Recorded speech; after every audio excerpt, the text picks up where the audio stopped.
Baghdad کے شہنشاہ کا تذکرہ سننے آئے ہیں۔ میرا پیر وہ ہے کہ خود فرمائے نظر تو الی بلاد اللہ جمع، کہ میں دنیا کو ایسے دیکھتا ہوں جیسے ہاتھ کی ہتھیلی پر رائی کے دانے کو دیکھا جاتا ہے۔ قسم رب کعبہ کی، آپ کی یہ محفل پیران پیر کی نگاہوں سے پوشیدہ نہیں ہے۔ وہ بغداد کے شہنشاہ وہاں سے ضرور ملاحظہ فرماتے ہوں گے کہ میرے دیوانے، میرے چاہنے والے پیران پیر کے دیوانے آج ایک جگہ بیٹھ کر ان کا ذکر کر رہے ہیں، ان کے تذکرے سن رہے ہیں، ان کے نام پر ہاتھ بلند کر رہے ہیں، ان کے نام کی صدائیں بلند کر رہے ہیں، ان کے نام کے گن گاتے ہوئے نظر آتے ہیں۔ اور وہی عبد القادر جیلانی جن کا فرمان ہے کہ اگر کوئی میرا مرید، میرا چاہنے والا، مجھ سے محبت کرنے والا، مجھ سے عقیدت و الفت رکھنے والا، مجھ سے حب رکھنے والا اگر کوئی مغرب کے اندر ہے، میں مشرق میں ہوں، پریشانی کے عالم میں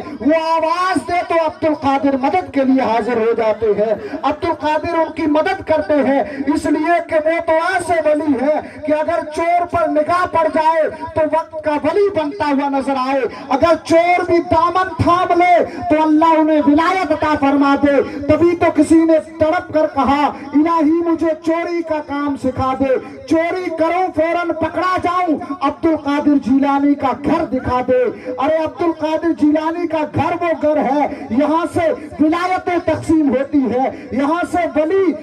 ولایتیں تقسیم ہوتی ہے، ولایت کی مہر لگا کرتی ہے۔ یہ سورج، یہ چاند، یہ دن، یہ رات جب تک عبد القادر کے بارگاہ سے اجازت طلب نہیں کرتے ہیں تب تک یہ طلوع نہیں ہوا کرتے ہیں۔ اس لیے میرے دوست، آپ پیران پیر کی محفل میں بیٹھے ہیں، جو میرے بھائی